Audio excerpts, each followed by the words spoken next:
Dia mengatakan, saudara-saudara kita sebagai muslim haram memilih pemimpin non-muslim. Begitu dari pegang panitia dibawa ke belakang, Ustaz kok ngomong begitu? Saya sendiri gak paham. Ustaz ngomong begitu. Ini artinya ini pertolongan siapa? Ada lagi yang tidak kalah menarik. Ibu-ibu satu komplek, ada 2 tower apartemen. Ada 2 tower apartemen nih ibu-ibu. Saudara, mereka semua dapat sumbangan. Ditanya, kita wawancarai. Ibu dapat sembako, dapat duit, dapat duit. Ibu senang. Lalu ibu disuruh apa? Ya saya disuruh untuk memilih pasangan gubernur nomor 2. Terus ibu pilih nomor 2, saya pilih. Saya dapat duit, saya disuruh pilih nomor 2, saya pilih nomor 2. Terus ditanya, nomor 2 yang mana bu? Itu yang pakai peci. Ditanya loh, ibu itu bukan nomor 2, ibu itu nomor 3. Ini ibu ngotot, enggak, calon cuma 2, nggak ada 3. Kotak itu cuma 2, kotak 1, kotak 2. Saya disuruh pilih yang kedua, saya pilih yang kedua. Itu satu apartemen dibayar oleh nomor 2, dimenangkan oleh nomor 3. Subhanallah. Ini pertolongan siapa? Allah. Tadi saya katakan kalau kita bersama itu bukan hanya sekedar sumber kekuatan, tapi juga sumber pertolongan. Nasrul minallah wa basyiril mu'minin. Nah, itu saja yang bisa saya sampaikan. Artinya saya minta kepada semua ikhwan yang ada saat ini tolong bersatu. Nah, kemudian saat ini kenapa saya ada di sini? Memang dalam 3 bulan terakhir ini luar biasa teror yang terus menerus datang. Saya hadapi semua teror tersebut, semua fitnah kita hadapi. Tapi belakangan teror itu mulai masuk dibidik ke istri, ke anak-anak, ke keluarga. Saya pikir ini permainan menjadi lebih tidak fair lagi. Karena itu saya sebagai kepala keluarga, tentu di samping sebagai seorang dai wajib untuk menjaga umat, sebagai seorang kepala keluarga juga tetap wajib menjaga keluarga. Itu saya diam-diam, saya kumpulkan, saya punya anak, saya punya cucu, saya punya mantu, saya punya mertua, saya kumpulkan semua dan saya ajak umroh. Karena umroh ini adalah jalan keluar yang paling aman. Kita amankan dulu keluarga. Jadi kalau keluarga sudah aman, saya bisa berjuang dengan lebih leluasa. Jadi sampai saat ini pun walaupun kita di sini kita nggak berhenti. Hari ini alhamdulillah kawan-kawan bergerak. Satu alumni Presidium Alumni 212 mendatangi Komnas HAM, meminta Komnas HAM membentuk tim pencari fakta untuk kriminalisasi ulama. Dan Komnas HAM sudah setuju bahwa mereka akan membentuk tim investigasi independen, yang mana kalau nanti sudah terbukti seluruh pelaku dan dalang daripada kriminalisasi ulama itu akan diajukan kepada pengadilan HAM. Kalau nasional tidak terima, bisa digelar di pengadilan HAM internasional. Jadi kalau kita udah nggak mendapatkan keadilan di kita punya negeri, kita mesti bergeser. Maka itu saya terima kasih kepada Presidium Alumni 212 yang hari ini bersama-sama Pak Amin Rais mendatangi Komnas HAM dan mereka sudah suarakan itu. Yang kedua, tadi umat Islam juga ada ratusan ribu turun, yaitu mendatangi Pengadilan Negeri Jakarta Utara yang kantornya ada di Gajah Mada, bekas kantor Pengadilan Negeri Jakarta Pusat. Nah, kenapa harus didatangi? Kita mesti memberikan support kepada hakim supaya tetap independen, supaya hakim ini tetap bebas, merdeka, tanpa tekanan untuk memvonis daripada penista agama. Jadi walaupun jaksa sudah menuntut hanya 1 tahun penjara dengan masa percobaan 2 tahun, walaupun itu tuntutan, tapi hakim tidak terikat dengan tuntutan. Hakim hanya terikat dengan dakwaan. Nah, pasal yang didakwakan itu pasal apa? Oh, pasal 156A. Oh, pasal 156A itu ancamannya berapa tahun penjara? Oh, 5 tahun penjara. Maka hakim berhak memutuskan sampai 5 tahun penjara. Jadi hakim nggak terikat, jangan-jangan tuntutan. Nah, bagaimana supaya hakim ini percaya diri, independennya tidak diganggu? Itulah tadi umat Islam tadi turun, aksi simpatik, bukan lagi damai, bukan lagi super damai, tapi memang simpatik, melakukan gerakan yang sangat simpatik, memberikan support dukungan kepada majelis hakim supaya mereka berani, yaitu mengambil keputusan. Nah kemudian insya Allah tanggal 5 Mei yang akan datang, umat Islam juga akan turun lagi. Kali ini tingkat nasional. Kalau tadi hanya tingkat Jakarta. Tadi turun hanya tingkat Jakarta dan sekitarnya. Tanggal 5 Mei tingkat nasional. Artinya umat Islam dari mana-mana, dari Aceh, dari Medan, dari Jawa, Sumatera, Kalimantan, itu semua diundang ke Jakarta untuk sama-sama sholat Jumat di Istiqlal. Kemudian long march mendatangi Mahkamah Agung. Loh kenapa harus ke Mahkamah Agung? Karena Mahkamah Agung ini adalah lembaga tertinggi yudikatif. Pengadilan negeri itu ada di bawah Mahkamah Agung.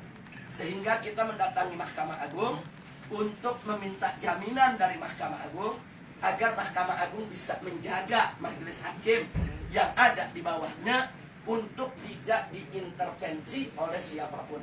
Nah, saya dengar yang terakhir bahwa Ketua Mahkamah Agung sudah membuat satu statement pernyataan bahwa kasus ini akan dibiarkan seperti air mengalir, siapapun tidak boleh melakukan intervensi kepada majelis hakim. Ini satu pernyataan yang perlu kita dukung. Artinya majelis hakim Mahkamah Agung sudah lempar bola, mesti kita tangkap.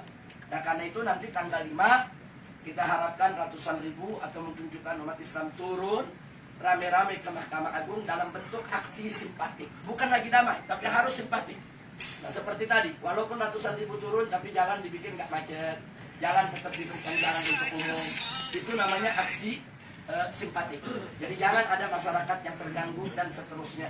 Nah, nanti di Mahkamah Agung, ulama-ulama kita akan datang, tokoh-tokoh nasional akan datang, akan kumpul semua, ketemu dengan Ketua Mahkamah Agung, minta jaminan bahwa majelis hakim tidak boleh diintervensi oleh siapapun. Jadi manakala legislatif sudah tidak berdaya, eksekutif justru melindungi daripada penistaan agama, maka masih ada satu gerbang lagi yang bisa kita harapkan, yaitu gerbang yudikatif. Nah kalau gerbang ini tidak kita jaga, nah ini bisa bobol lagi, nanti dikuasai oleh mereka. Nah maka itu saya minta dukungan dari semua yang ada di sini.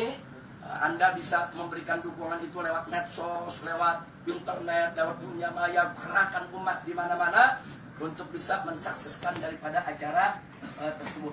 Nah kenapa harus tanggal 5? Karena putusan insya Allah tanggal 9. Tanggal 9 insya Allah sudah ada putusan. Jadi kita turun sebelum putusan. Kalau turun sesudah putusan percuma. Jadi turun itu sebelum putusan. Nah ini yang masih kita lakukan. Nah itulah sekali lagi saya ulangi, target jangka pendek daripada aksi bela Islam. Satu, kalahkan penista agama di medsos. Kedua, kalahkan penista agama di pilkada. Ketiga, kalahkan penista agama di pengadilan. Jadi masih ada satu target lagi yang kita masih berusaha. Nah baik, nah, adapun target jangka panjangnya tidak lain dan tidak bukan adalah bagaimana hukum Allah Subhanahu wa Ta'ala bisa tegak dalam bingkai NKRI. Artinya, saudara, artinya di sini kita punya gerakan tidak pernah ingin merubah NKRI atau menghapus konstitusi yang ada. Hanya kita ingatkan bahwa ayat suci akan selalu ada di atas ayat konstitusi. Ayat suci harga mati yang tidak bisa diganti, karena itu merupakan kalam ilahi. Nah, karena itu sekali lagi bahwa ayat suci selalu ada di atas ayat konstitusi. Sedangkan konstitusi itu produk akal basyari, sehingga tidak boleh bertentangan dengan ayat suci. Manakala konstitusi sejalan dengan ayat suci, sami'na wa ata'na, sam'an wa ta'an. Kita harus sunnah wal jamaah tidak diajarkan untuk membangkang terhadap umara. Kita harus sunnah wal jamaah tidak diajarkan untuk menggulingkan satu pemerintahan yang sah. Kita harus sunnah wal jamaah tidak pernah diajarkan untuk melakukan tindak subversif, memusuhi umara. Akan tetapi kita harus sunnah wal jamaah juga tetap punya prinsip wajib untuk melindungi agama kita dari siapapun yang ingin merusaknya. Maka itu manakala konstitusi sejalan dengan ayat suci, sam'an wa ta'ah, kita dengar kita taat. Tapi manakala ayat konstitusi bertentangan dengan ayat suci, wajib untuk kita revisi, wajib kita amandemen, wajib kita ubah, wajib kita tentang. Gak boleh kita biarkan. Takhyiru munkar itu wajib. Karena manakala ayat suci itu bertentangan dengan ayat konstitusi, ini kemungkaran. Taghyirul munkar merupakan kewajiban kita semua. Nah, jadi itulah yang kita lakukan dengan aksi bela Islam. Sekali lagi, kami tidak anti konstitusi, tapi kami tidak mau konstitusi itu yang harus ditaati oleh segenap anak bangsa, kemudian bertentangan dengan syariat Islam. Na'udzubillah min. Nah, itu yang bisa saya sampaikan pada malam hari ini. Lebih kurangnya saya mohon maaf. Terima kasih atas segala perhatiannya. Mohon maaf atas segala kekurangannya, dan khusus untuk Dr. Umar Syah. Beliau ini kawan saya di medsos, di FB. Kita sering surat-suratan, dan beliau salah satu guru di Jamiatul Islamiyah di Madinatul Munawwarah. Di Kuliatul Lughatul Arabiyyah. Nah. Jadi terima kasih banyak, syukurukum. Itu saja. Saya kembalikan kepada pembawa acaranya, Ustadz Bukhari Muslim. Ini kalau namanya Bukhari Muslim jadi muttafaq alaih. Terima kasih. Assalamualaikum warahmatullahi wabarakatuh. Waalaikumsalam warahmatullahi wabarakatuh. Terima kasih kepada Habib yang telah memberikan energi baru. Banyak yang berbinar-binar sudah dapat suntikan, sehingga insya Allah apa yang kita pelajari, apa yang kita dalami, apa yang kita peroleh dari kampus, khususnya di negerinya Rasulullah SAW, harus membumi, harus membahana. Kalau kemarin kita sudah menyemut, kalau istilah saya itu kemarin itu menyemut, sekarang harus menyengat. Anda perhatikan kalau beliau bicara itu, lihat, perhatikan tadi yang terakhir, lihat ujungnya II semua. Apa artinya? Insya Allah menuju ke RI 1. Amin. Terserah siapa, pokoknya RI 1 pro syariat. Yang penting pro syariat gitu. Kita akan mendukung siapapun. RI 1 mesti menuju ke pro syariat. Kenapa? Karena kita semua kembali kepada tempat yang sama dan mempertanggungjawabkan semua. Jadi teman-teman semua, ikhwah semua, saudara-saudara semua, dimanapun kita berada, kita punya senjata lebih dari AK-47 itu. Ini senjatanya. Jadi jangan sampai antum cuma jadi fosil. Jangan sampai cuma jadi fosil kan, berderet gelar, begitu pulang, cuman sampai dibawa ke kuburan. Alhamdulillah. Kutubnya nggak bisa dibawa ke kubur. Karena besok makin tinggi gelar, makin banyak ilmunya, pasti makin besar tanggung jawab. Dan tanggung jawabnya tidak hanya semata-mata tanggung jawab ilmiah, tanggung jawab kampus, bagi tanggung jawab dunia dan karena satu hal yang kita harus menjadi energi kita, malam yahtamma bi amril muslimin falaysa minhum. Kepedulian kita bisa macam-macam. Antum jauh di sini, tapi insya Allah akan memberikan kontribusi, bisa memberikan masukan. Sekarang dunia ini sudah sempit dengan perkembangan sains dan teknologi yang luar biasa. Kita di mana-mana bisa dipantau, bisa di Uber, bisa dikejar. Kenapa? Karena hanya yang sekecil ini. Bagaimana dengan kejaran dari malaikat?